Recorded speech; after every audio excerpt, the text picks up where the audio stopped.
રીલું વાળા રીલું એમ બનાવે હો, બાકી કેટલી મસ્ત મસ્ત હોય. આ હારું ગીત છે, કપડા મેચિંગ ને મનડા મેચિંગ કરવા છે. આ નવું નીકળ્યું લાગે, મેં તો કોઈ દી નતું સાંભળ્યું.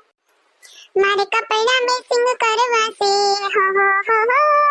મારે કપડા મેચિંગ મનડા મેચિંગ દલડા મેચિંગ કરવા છે. મારી મીઠુડી હારે મન મળે તો ભવના ફેરા ફરવા છે.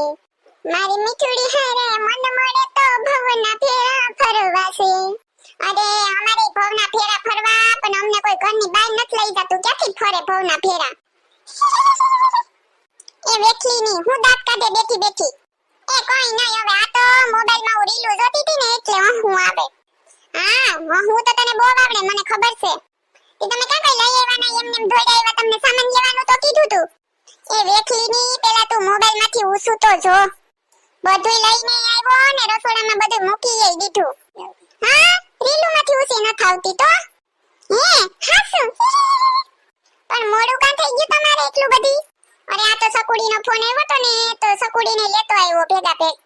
તી ક્યાં સકુબેન આવી ગયા? હે દેખાતા તો નથી, કેમ રહી ગયા? અરે બારેની બેનપણી મળી ગઈ ને તો એન પાસે ઊભી ગયો હે. મમ્મીજી મમ્મીજી સકુબેન આવી ગયા મમ્મીજી. હે મારી દીકરી આવી, મારી સકુ આવી. હા ક્યાં મારી સકુ? એ મારી સકુ આવી, મારી દીકરી આવી, દિવાળી કરવા આવી મારી દીકરી. સકુ એ બેટા સકુ કેમરી ગઈ તું સકુ? આ ડોહીનો પડપડિયો તો જો કેમ જાણે એની સકુ 5 વર્ષે આવતી હતી. Cycle cycle. સિબલા ક્યાં સકુ ગઈ? બેનને ક્યાં મૂકીને આવ્યો? તું દેખાતી તો નથી. એ બા કોઈ નહીં, એની બેનપણી મળી ને તો બહાર ઊભી હે 2 મિનિટ. એ સોનલ વહુ તમે શું ઊભા? જાની મારી સકુ આવી તો એના હાટુ જ્યુસ બનાવી દીધું એપલ નું ને ઓરેન્જ નું, અલગ અલગ બનાવી દે. ઓ તડકાની કેવો તડકો છે, જો તો જાજામાં દીકરી હાટુ જ્યુસ કરી આવ. બોલો હાંસના 8 વાગ્યા ને આને તડકો દેખાય. એ આ લઈ આવું મમ્મીજી. મમ્મી સકુ બેન ને આવવા તો દો, પછી તાજું તાજું બનાવીને ફ્રેશ ફ્રેશ લઈ આવું. સકુ એ બટા સકુ કેમરી ગઈ તું? એટલી વાર કરી હજી નો આવી, હવારની વાત છે સકુ. આ ડોહી ક્યાંક પાગલ ન થઈ જાય તો હારું સકુડીની વાહે. આ નહીં તો સિબલા જા તું સકુન બોલાવી આય. સોનલ વો હવે મોબાઈલ મૂકો ની, જાવ ને ઊભા થઈને કઈ જ્યુસ ને બનાવો ની. ડોહીને હવે પાવર આવ્યો લાગે, મને લાગે એમ.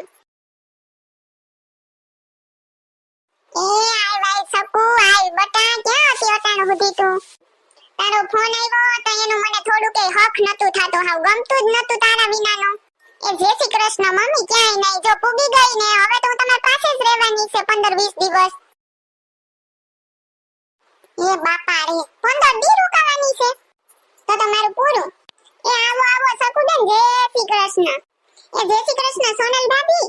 સકુબેન અમે તો દેખાતા નથી, શું તમને જય શ્રી કૃષ્ણ બોલતા નથી? એ ના ના ભાભી હવે એવું કઈ નથી. જો તમાર સકુડી હાવ ફૂકાઈ ગઈ, ફૂકાઈને હાલ વળી ગઈ. હા તાર સકુડીનું કામ શું છે? ઉભે કરે સાવવું ને ફૂકાઈ ગઈ, કેવી જાડી થઈ ગઈ ને એની દીકરી ફૂકાઈ ગઈ. આઈ ન જોતી હા, આઈ હાવ પગ ને હાથ ને વાકા વળી ગયા, તોય આઈ કઈ નહીં ને ન્યા એની દીકરી ફૂકાઈ ગઈ. ના ના મમ્મી તો તમને લાગે હમણાં તમે જોયા નતા 10 દિવસ થી, એટલે બાકી તો સકુબેન અસલ થઈ ગયા પેલા કરતા. ના ના સોનલ માની નજર પારખી જ લે છોકરીને કે કેવું છે. હમણાં છે ને મારી દીકરી 15 દી નહીં મહિનો દી આઈ રોકાઈ જાય તો તને છે ને ખોરાકી કરીએ તો હારું થઈ જાય હો. અરે પેલાની જેમ અસલ કરી દે હું તને, તારે જી ખાવું ઈ બનાવી દી હે સોનલ હો. બોલો આઈ સોનલ ને કરવાનું.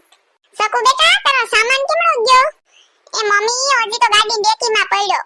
સોનલ વો સિબલો ને બેઈ જાવ, સકુડીન સામાન લઈ આવો, મારા રૂમમાં રાખી દીજો. આથી મારી દીકરી મારી ભેગી છું હે હો. એ હા મમ્મીજી. હા એટલે મારી દીકરીઓ ભેગી રહીને ખુસુર પુસુર ચાલુ જ રાખશે. હાલો ની સાંભળતા નથી, મમ્મીએ હું કીધું સામાન લેવા જવાનો છે સકુબેન નો. હાલો. એ ભગવાન જો તમારી દીકરી કેવી ટબ્બા જેવી હતી, ફૂકાઈને હાલ વળી ગયા. એટલા દીથી નો આવી તી, હવાઈ ને સકુડી કાતું નથી આવતી હે. મારી દીકરી થાકી ગયો હે નહીં સકુ?